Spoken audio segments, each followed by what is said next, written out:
Comment ajouter des sous-titres auto avec Edimacore? Eh bien, on va dans Auto Subtitles et on télécharge la vidéo. Ici, ça dit son de la vidéo non trouvé. Ok, prenons une vidéo avec du son, allons dans Auto Subtitles, allons dans Vidéos. Téléchargeons cette vidéo. Ici, on peut utiliser l'essai gratuit. Voilà, on a le résultat. On peut détecter la langue et la traduire. Il y a différents styles.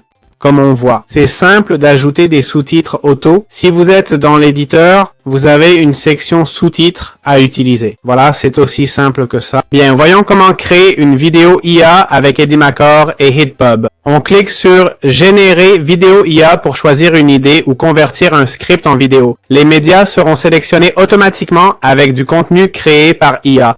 Mettons comme idée construire une maison en Californie, par exemple. On clique sur « Générer », ça utilise des crédits, j'en ai 15 sur 30. Lançons la génération et voyons le résultat. Voilà, c'est fait. On ne peut pas encore prévisualiser, mais on a ici les images qui semblent être pas forcément générées par IA, comme indiqué.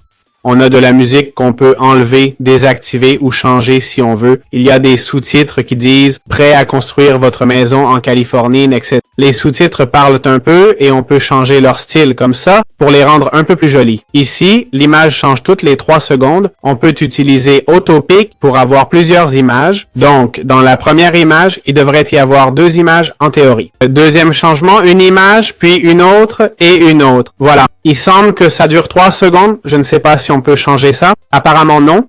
L'Autopic utilise un crédit d'IA, mais ce n'est pas indiqué. On peut ajouter plus de scènes, de contexte et d'images si on veut. On peut changer la voix off. Ça coûte 20 crédits pour la voix off. Mon Dieu, que cette voix coûte cher. On peut cliquer sur Advanced, mais ça nous amènerait à la section d'édition. Donc voilà, il nous donne juste cette option d'exportation. On peut utiliser la roue pour exporter en 1080 ou même en 4K. Pas mal. Et en MP4, AVIF, FLV et MOP. Voilà, c'est aussi simple que ça. Comment créer une voix IA dans Edimacore? On a le text-to-speech et le clonage de voix.